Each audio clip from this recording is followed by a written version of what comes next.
morning, students. So in the previous class we were learning about chapter number 5, sorting material into group. In this chapter we have seen what is a classification and what is a grouping.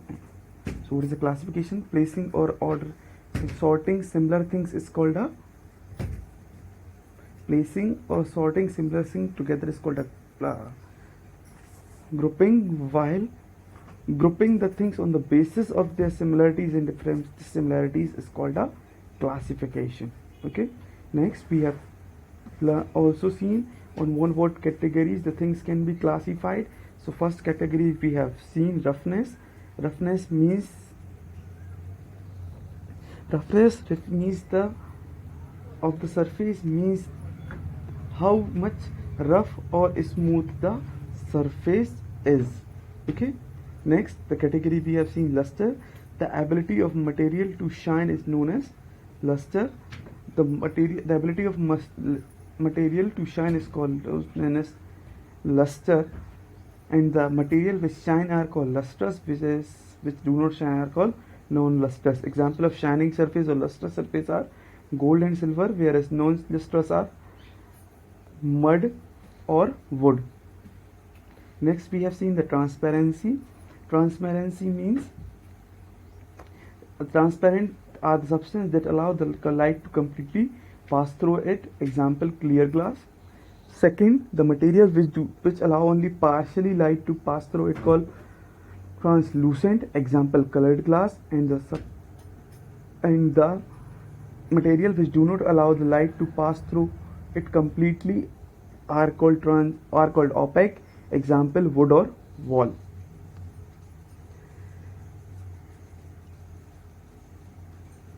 Next we have seen the states of the matter.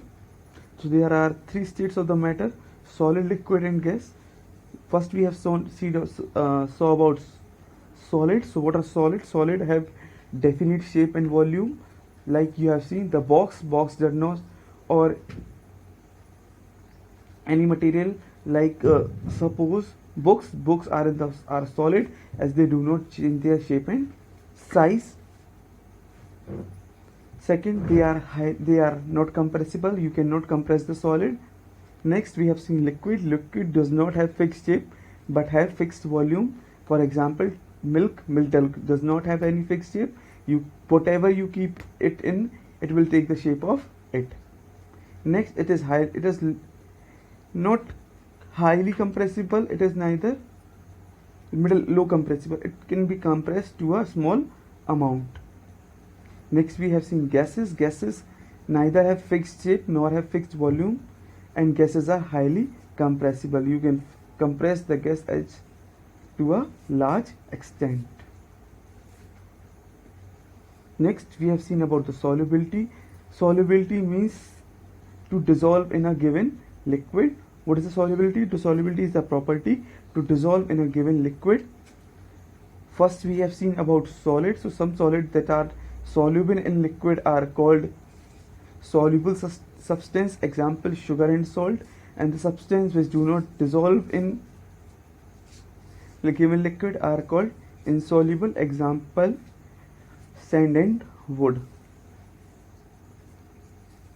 Then we have seen about the solubility of liquid. Liquid that dissolve in given liquid are called the miscible liquid. Example, milk and water. Whereas the liquid which do not dissolve in a given liquid are called immiscible liquid. Example, oil and kerosene.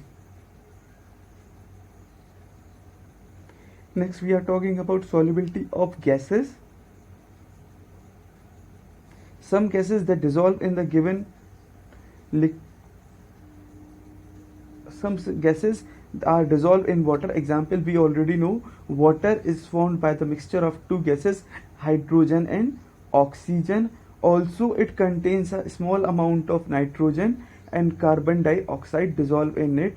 Some more example of gases dissolved in what liquid are aerated drinks, like your cold drinks, Coca-Cola and all. They contains a gas or carbon dioxide dissolved in them.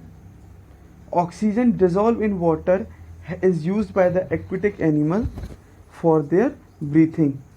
So oxygen is used by the aquatic animal for breathing, whereas when they release carbon dioxide, this carbon dioxide is used by the plants, aquatic plants, for their survival. There are some other gases like nitrogen, helium, that do not dissolve in the water.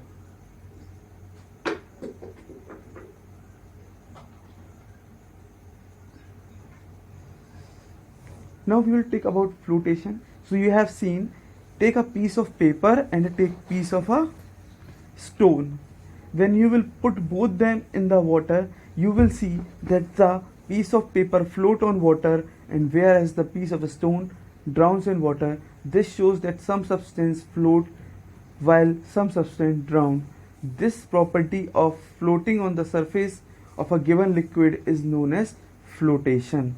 The property of certain material to remain on the surface of a liquid is called a flotation. Example: wood, ice, feathers, these float on water, so these are called floatable, whereas stones, gravels, bricks, they do not float on water, so they will be called as non-floatable.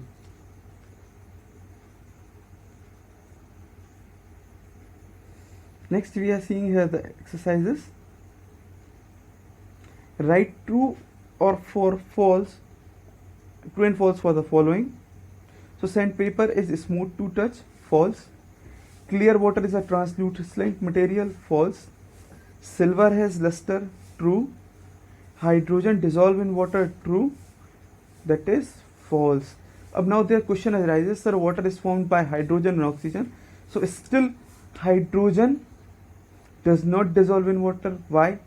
Hydrogen does not dissolve in water due to a reason that it already contains a fixed amount of hydrogen. There is a bond between hydrogen and oxygen, and does not take an extra amount of oxygen in it. Due to that, hydrogen does not dissolve in water. See, it has a fixed amount of oxygen and hydrogen in it, and it cannot take more amount of hydrogen in it. Therefore, hydrogen does not dissolve in water. Wooden objects sink in water, false. And hydrogen dissolve in water, that is also false. Gold, lustrous. Oxygen, immiscible in water. Petrol,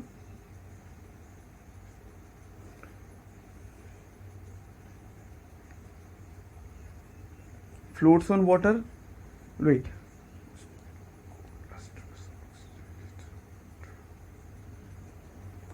Gold, lustrous. Oxygen, gas dissolved in water. Petrol, immiscible in water. And leaf, floats on water. Again I am repeating: gold, lustrous. Oxygen, gas dissolved in water. Petrol, immiscible in water. Leaf, floats in water. Now sort out the following thing on the basis of solubility in water.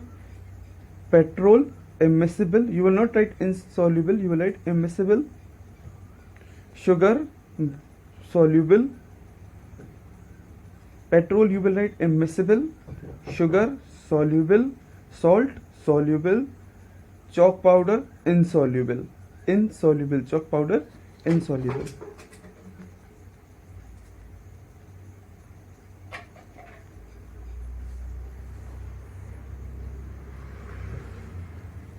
Now another property we are going to see here, attraction towards magnet. So we have seen some particles or some substance that are attracted by a magnet. Some particles, like example, when we take a magnet and when we bring another magnet or iron particle, we see that the iron particle get attracted toward it. So the property of the magnet to attract certain material is called a magnetism. The property of a magnet to attract certain material is called or certain metal is called a magnetism. The material that are attracted towards magnet are called magnetic material. Material that are attracted towards magnet are called magnetic material, and if they are not attracted towards the magnet, they are called non-magnetic material. Example of magnetic material: iron, cobalt and nickel. And while example of non-magnetic material: wood, plastic, paper and other things. So the property of magnet to attract certain metals is called a magnetism, while materials that do not attract, that are not attracted by the magnets, are called the non-magnetic materials. Example of magnetic: iron, gold, iron, cobalt and nickel. Example of non-magnetic: wood, plastic and paper. Conduction of heat. So when you have seen, first means of what is the means of conduction. Conduction means to carry away the, or to carry the particles. Conduct means to carry or to carry away the particles. So when you keep a hot pan on the flame, you see its handle also get heated. If they are not made of metal, plastic, take a, for example, take a rod and keep one end of the rod on the flame and hold it from other side. After a few time, you will see the iron rod will become hot on either side which you were holding. This shows that the iron rod conduct the electricity, conduct the heat. Both are there, they conduct heat and also in electricity also.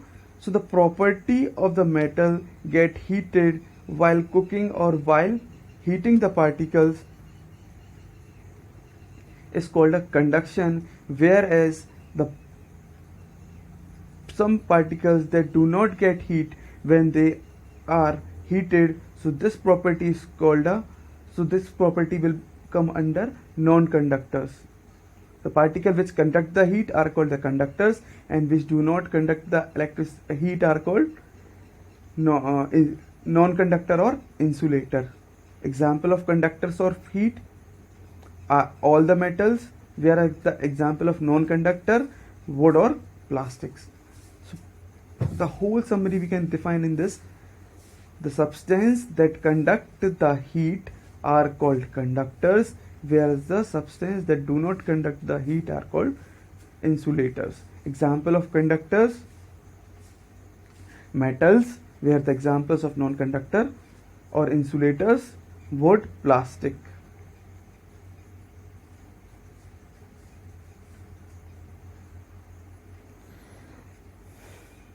So as in the case of conduction of heat, same is in the conduction of electricity.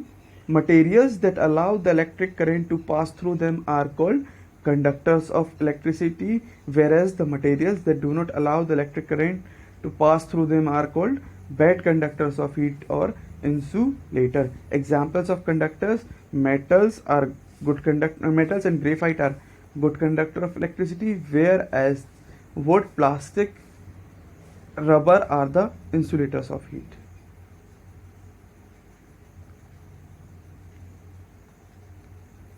Next we will see the exercises. Which of the following has luster? So silver has luster among them. Which of the following dissolve in water? Sugar.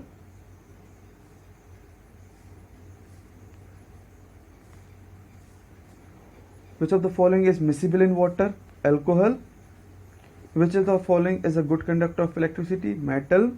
Which of these would get attracted to a magnet? An iron nail. Fill in the blanks with the correct words. The bark of tree is rough to touch. A leaf will float on water. Copper is a good conductor of heat. Aluminium is a good conductor of electricity. Nickel is attracted to a magnet. Give two examples of each. Smooth material: glass, silk, polished marble. Opaque material: stone, wood, cardboard. Substance soluble in water: salt, sugar, honey. Bad conductors of heat: wood, plastic, cloth, air. Conductors of electricity: metals, graphite. Write one word for following. Materials that have shine: lustrous. Materials that allow light to pass through them: transparent. Materials that allow the light to pass through them, transparent, Transparent, transparent. Liquid that do not dissolve in water, immiscible, I you check the spelling, immiscible. The property of magnet to attract certain materials, magnetism. The physical state in which materials do not have definite shape or volume, gases.